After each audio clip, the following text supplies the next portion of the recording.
Di antara 32 desa yang ada di Kabupaten Tegal, Bogareslor adalah salah satu desa yang menjadi bagian dari Kecamatan Pangka. Bogareslor bukanlah nama satu-satunya yang dikenal oleh masyarakat tentang desa ini. Bogareslor dulu dikenal dengan sebutan Desa Kepatihan. Semua itu bermula ketika seorang pembabat alas atau nenek moyang desa ini bernama Mbah Keputihan. Konon katanya, semeninggalnya beliau, desa ini disebut dengan Desa Kepatihan. Namun, setelah Indonesia merdeka, desa ini tercatat oleh negara dengan nama Bogareslor. Yang karena berdampingan dengan Desa Bogares, maka nama desa itu dipecah menjadi dua, sehingga muncul nama Desa Bogares Kidul dan Desa Bogareslor. Kata Bogares ketika diartikan per kata merujuk pada nama Pangeran Antaboga serta berasal dari nama Kiai Magdum Torres. Kedua tokoh tersebut menjadi arti dari nama Desa Bogares. Bogareslor adalah desa kecil yang berbatasan langsung dengan Desa Pangka pada sisi utara, Desa Tonggara pada sisi timur, Desa Bogares Kidul pada sisi selatan, dan bertemu dengan Desa Pangka lagi pada sisi barat. Desa Bogareslor terpecah menjadi dua bagian oleh jalan raya yang melintang. Pada sisi barat, Desa Bogareslor terdiri dari RT 1 sampai dengan RT 10, dan pada sisi timur jalan raya hanya terdapat dua RT saja, yakni RT 11 dan RT 12. Desa Bogareslor terletak tidak begitu jauh dengan ibu kota Kabupaten Tegal Slawi yang hanya berjarak 4,6 km dan berjarak 1,7 km dari pusat pemerintahan Kecamatan Pangka. Desa Bogareslor atau biasa disingkat dengan Boklor memiliki 3.148 jiwa penduduk dengan total 1.559 penduduk laki-laki dan 1.589 penduduk perempuan yang secara keseluruhan tersebar di 12 RT dan 2 RW. Jenis pekerjaan yang dilakukan oleh warga Bogareslor cukup berwarna. Beberapa di antaranya yakni PNS berjumlah 54 orang, karyawan swasta berjumlah 211 orang, buruh harian lepas berjumlah 439 orang, buruh tani berjumlah 27 orang, dan yang berprofesi sebagai guru berjumlah 38 orang. Sedangkan yang lainnya memiliki pekerjaan yang tidak tetap. Rata-rata penghasilan warga desa Bogareslor sejumlah 2,5 juta per bulan. Untuk menjaga kualitas masyarakat desa tetap unggul, fasilitas pendidikan yang ada di desa Bogareslor cukup seimbang antara pendidikan formal dan non-formal.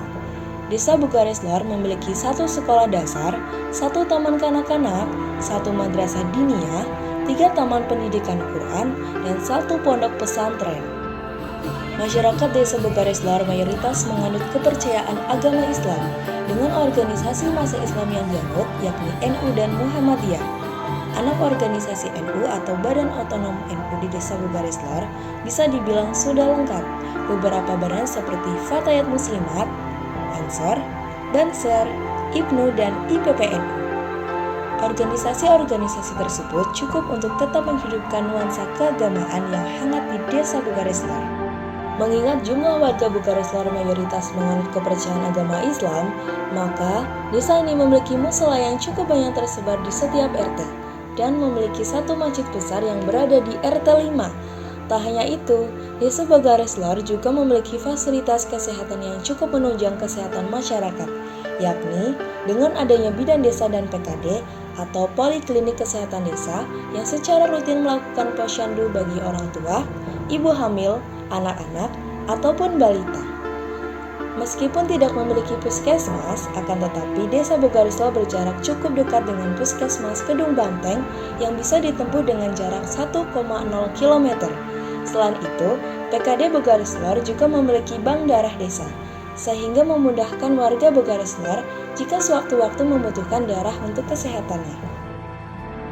Desa ini memiliki luas 62.975 hektar. Meskipun tidak terlalu besar, namun Bogareslor memiliki keberagaman yang selaras. Dengan luas desa yang sedemikian rupa, lahan di desa Bogareslor sebagian besar dimanfaatkan untuk lahan pertanian jagung maupun padi. Dan ada beberapa warga yang memanfaatkan lahan kosongnya sebagai kandangan untuk hewan ternak seperti kambing ataupun hewan ternak lainnya.